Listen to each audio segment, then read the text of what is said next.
नमस्कार दोस्तों। पशु परिचर की जो भी बच्चे तैयारी कर रहे हैं तो उनकी ज्यादातर की डिमांड आ रही थी कि पशु परिचर के टाइम टेबल मतलब कि किस सब्जेक्ट को हमको कितने बजे से कितने बजे तक पढ़ना चाहिए और किस सब्जेक्ट को कितना वक्त देना चाहिए, इसका टाइम टेबल हमको बनाओ जिससे अभी हमारे पास 4 से 4.5 महीने बचे हैं जिससे हम बहुत बेहतरीन तैयारी कर सके और एग्जाम के अंदर बहुत अच्छे नंबर ला सके। तो यदि दोस्तों आपका भी ये डाउट है कि टाइम टेबल किस प्रकार से सेट करें, कैसे बनाएं, कैसे पढ़ाई करें, कैसे रिवीजन करें, कौन से सब्जेक्ट को कब पढ़े और कितना समय दे, सभी बातों पे दोस्तों आज हम फोकस करने वाले हैं। इसके अलावा दोस्तों बहुत का डाउट ये भी आ रहा है कि अभी तक हमने ऑनलाइन कोर्स वो नहीं खरीदा है तो क्या हम ऑफलाइन पढ़ के भी यहाँ पर सिलेक्शन ले सकते हैं क्या, और ऑफलाइन पढ़े तो हमको कौन सी बुक पढ़नी चाहिए, कैसे पढ़ना चाहिए और टाइम टेबल किस प्रकार से हमको सेट करना चाहिए। तो वीडियो पूरी जरूर देखना है। यदि आप पशु परिचर की तैयारी कर रहे हैं तो एनिमल अटेंडेंट की जो भी तैयारी कर रहे हैं सभी के सभी चैनल को सब्सक्राइब जरूर कर लेना, क्योंकि जब तक आपको ज्वाइनिंग नहीं मिलेगी, जब तक आपकी फाइनल मेरिट लिस्ट नहीं आएगी, तब तक मैं आपका साथ है वो नहीं छोड़ने वाला है। ऐसी मेरी वीडियो है वो लगातार आती रहेंगी अपडेटों को लेकर। तो दोस्तों मैं आपको बता दूं सबसे ज्यादा जो डाउट आ रहा है वो डाउट ये आ रहा है कि पशु परिचर की हम तैयारी कर रहे हैं तो हमको ऑनलाइन पढ़ना चाहिए या ऑफलाइन, मतलब कि यूट्यूब पर या जो हम कोर्स खरीद रहे हैं ऐप पर, उस ऐप पे ज्यादा समय बर्बाद करना चाहिए या बुकों से हमको पढ़ना चाहिए ऑफलाइन घर बैठ के या लाइब्रेरी में बैठ के। तो दोस्तों मैं आपको एक बात बताऊंगा, यदि आप पहली बार किसी एग्जाम की तैयारी कर रहे हैं या आप पहली बार ही दोस्तों कंपटीशन के फील्ड में उतरे हैं तो आप ऑनलाइन पढ़ सकते हो, क्योंकि आपको कुछ समझ में आएगा नहीं। ऐसे आप यदि बुक उठा के पढ़ोगे तो तब तो आप ऑनलाइन पढ़ सकते हो। लेकिन एक बात जरूर ध्यान रखना, आप पहले से तैयारी करते आ रहे हो, आपने पहले भी किसी एग्जाम की तैयारी करी है, तो दोस्तों मैं आपको बता दूं हकीकत यह है कि जब तक आप यूट्यूब पे या आप मोबाइल में या अपने लैपटॉप पे ज्यादा समय बर्बाद करोगे ना तो कहीं ना कहीं आप अपने सिलेक्शन से बहुत दूर हो जाओगे। मैं ऐसा इसलिए बोल रहा हूं क्योंकि जो दोस्तों सिलेक्शन लेके जाते हैं ना वो क्या करते हैं, ज्यादा से ज्यादा बुक्स पढ़ते हैं, ज्यादा से ज्यादा किताबें पढ़ते हैं, ज्यादा से ज्यादा नोट्स पढ़ते हैं। और मैं भी आपसे यही बोलूंगा, आपको यदि सिलेक्शन लेना है तो ज्यादा से ज्यादा बुक्स पढ़ो, जो भी आपके पास बुक्स है उनको पढ़ो, जो भी आपके पास नोट्स है उनको पढ़ो। कोई चैप्टर यदि आपके समझ में नहीं आता है तो आप ऑनलाइन जाके देख सकते हो, आप यूट्यूब पर या ऐप पर जाके देख सकते हो। लेकिन आप ऐसे कर रहे हो कि पूरे दिन ही आप यूट्यूब पे समय बर्बाद कर रहे हो, पूरे दिन ही आप ऑनलाइन पढ़ रहे हो, नहीं तो उनका नोट्स बना रहे हो और आप बुक को तो खोल ही नहीं रहे, तो कहीं ना कहीं आपका सिलेक्शन नहीं होगा। क्यों नहीं होगा वो भी मैं आपको बता देता हूं।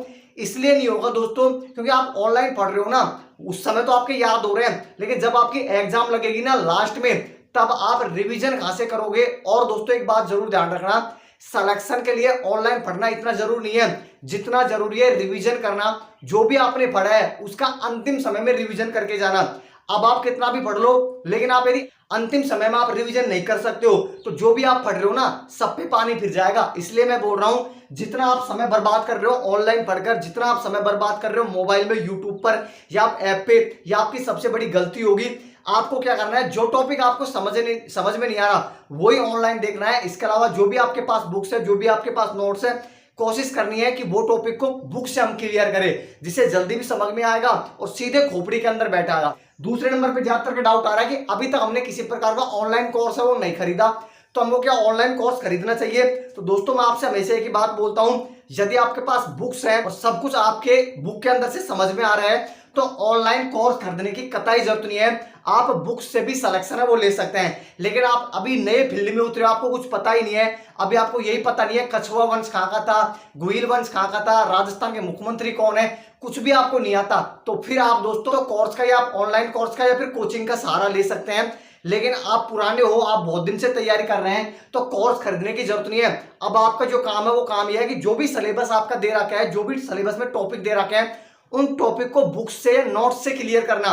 ज्यादातर जो बेस्ट रहेगी वो बुक्स रहेगी। तो जितना हो सके दोस्तों यदि सिलेक्शन आप लेना चाहते हो तो बुकों से प्यार करो, जितना हो सके अपना समय है वो बुक्स। ये भी आ रहा है कि हमने अभी तक तैयारी शुरू नहीं करी है, आज से यदि हम तैयारी शुरू करें तो क्या हम सिलेक्शन ले सकते हैं, ये वाला डाउट है दोस्तों बहुत ज्यादा बच्चों का है। तो उनको मैं बता देता हूं, अभी आपके पास 4.5 महीने का समय है। कितने दिन का समय है, 4.5 महीने का समय। दिसंबर में एग्जाम है, अभी जुलाई हुई है दोस्तों, 4.5 महीने में यदि अभी तक भी आप तैयारी नहीं कर रहे हो ना, आज से भी करते हो तब भी आप सिलेक्शन है वो ले सकते हो। तो वापस बोल रहा हूं, अभी तक आपने तैयारी शुरू नहीं करी है तो तैयारी शुरू कर दो, सिलेक्शन आप लेके जाने वाले हो। तो यही है कि हमको टाइम टेबल बना के बता दो हमको कौन से सब्जेक्ट को कब पढ़ना चाहिए और कितने घंटे पढ़ना चाहिए, किस प्रकार से हमको टाइम टेबल बनाना चाहिए। तो दोस्तों पहले तो मैं आपसे ये बोलूंगा कि टाइम टेबल यदि आप बनाओ तो खुद को आपको पता है कि आपकी डेली रूटीन क्या है, तो आप अपने हिसाब से भी बना सकते हो। लेकिन मैं आपको बता देता हूं आपको टाइम टेबल को किस प्रकार से सेट करना है और किस प्रकार से आपको तैयार करनी है। आपको सबको पता होगा दोस्तों पशु परिसर के अंदर जो कितने सब्जेक्ट आपको पढ़ने पड़ेंगे, 5 सब्जेक्ट,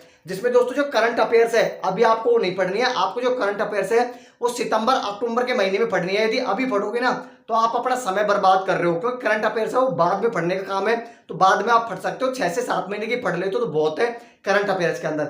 इसके अलावा दोस्तों आपको 4 सब्जेक्ट पे बहुत ज्यादा फोकस करना पड़ेगा यदि आप सिलेक्शन लेना चाहते हो। तो वो सब्जेक्ट कौन कौन से है? पहले नंबर पे राजस्थान जीके, दूसरे नंबर पे मैथ, तीसरे पे साइंस, चौथे पे पशुपालन से संबंधित जो 45 क्वेश्चन आएंगे। चारों के चारों सब्जेक्ट यदि आपके बहुत बेहतरीन होंगे तभी आप यहाँ पर है वो सिलेक्शन है वो ले सकते हो। तो किस प्रकार से आपको दोस्तों टाइम टेबल सेट करना है, चारों के चारों सब्जेक्ट मैंने आपके सामने वो लिख दिया है। तो दोस्तों आपको क्या करना है, आप 8 बजे तक तो फ्री हो जाओगे। आपको जो राजस्थान जीके को जो समय देना है दोस्तों, रोजीना 2 घंटे का समय देना है। बहुत ये बोलेंगे कि सुबह हम पे जल्दी उठाई नहीं जाता, हम तो रात को लेट फोन चलाते हैं, तो हमको चेत ही नहीं होता, सुबह जल्दी हम उठ ही नहीं पाते हैं। तो आप 8 बजे तो उठ तो जाते होगे ना। 8 बजे तक जो भी आपको काम करना है, जो भी आपको कुछ भी करना है दोस्तों, वो कर करा के और 8 बजे से और 10 बजे तक, कितने बजे तक? 8 बजे से और 10 बजे तक आपको राजस्थान जीके पढ़नी है। क्या पढ़नी है? राजस्थान जीके पढ़नी है, टॉपिक वाइज पढ़नी है।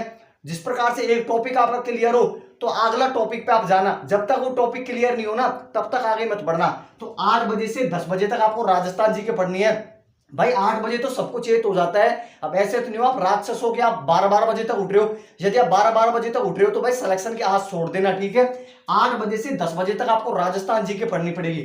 उसके बाद में जैसे दोस्तों 10 बज जाते हैं तो खाना खाने का समय हो जाता है। तो 10 बजे से और 11 बजे तक आपको रोजीना की रोजीना दोस्तों जो भी आपका काम है, जिस प्रकार से खाना खाना, बहुत का स्नान करना, तो आप नहा भी सकते हो, स्नान भी कर सकते हो, क्योंकि 1 घंटे में आप बहुत कुछ कर सकते हो यदि आप तैयारी कर रहे हो। तो आप 10 बजे से और 11 बजे तक जो भी आपका शेड्यूल है, जैसे खाना खाना, नहाना, जो भी आपको काम है वो कर सकते हो। फिर दोस्तों जैसे 11 बजते हैं तो 11 बजे से लेकर 1 बजे तक, 11 बजे से लेकर 1 बजे तक आपको मैथ्स पढ़नी है। 2 घंटे का समय आपको दोस्तों 11 से 12 और 12 से 1, 2 घंटे का समय आपको गणित को देना पड़ेगा, मैथ को देना पड़ेगा। जो भी इंपॉर्टेंट टॉपिक है पहले आपको उनको पढ़ना है। वो टॉपिक कहां पर मिलेंगे, अलग से मैंने वीडियो बना दिया, तो वो जाके आप देख लेना। जैसे 1 बज जाता है तो बहुत मुझसे बोलते हैं, हमारी डेली रूटीन में है कि हम तो दोपहर में सोते हैं। बहुत ऐसे हैं जिनको दोपहर में नींद आ जाती है, जो लाइब्रेरी में होते हैं उनको भी आ जाती है, जो घर से पढ़ रहे हैं उनको भी नींद आ जाती है। तो आप 1 बजे से लेकर और 3 बजे तक, कितने बजे तक? 1 बजे से 2 बजे तक, 2 से और 3 बजे तक दोपहर में यदि आप सोना चाहते हो तो 2 घंटे आप सो सकते हैं। कितने बजे तक?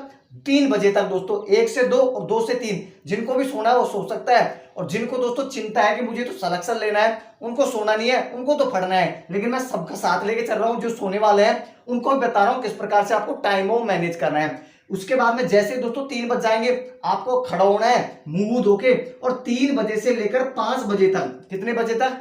3 बजे से लेकर 5 बजे तक 2 घंटे तक रेगुलर आपको दोस्तों सामान्य विज्ञान पढ़नी है, साइंस पढ़नी है।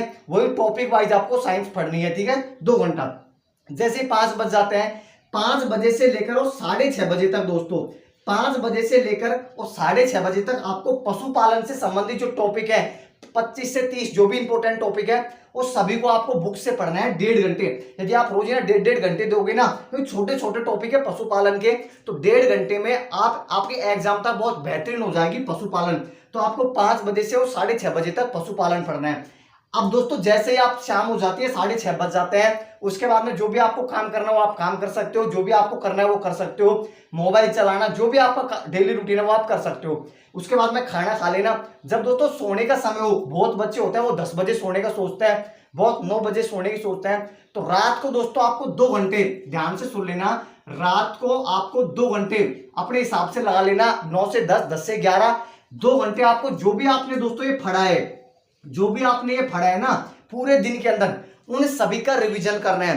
रात को 2 घंटे जो भी आपने पढ़ा है उस सभी का रिवीजन करना है। मतलब कि जो भी आपने पढ़ा है पूरे दिन में उसका निष्कर्ष निकालना है, उसका रिवीजन करना है, किस प्रकार के क्वेश्चन बन सकते हैं ये आपको ध्यान में रखना है। तो 2 घंटे का समय आपको रात को भी देना है, रिवीजन में। यदि आपका टाइम टेबल इस प्रकार से आप मैनेज करते हो, रोजीना आप मैंने टाइम टेबल बताया इसको फॉलो करते हो, तो आराम से आप पशु परिसर के अंदर है वो जॉब लेके जाने वाले हो, कोई आपको रोकने वाला है वो नहीं है। तो ये टाइम टेबल मैंने आपको बता दिया है, इस प्रकार से आप सेट कर सकते हो।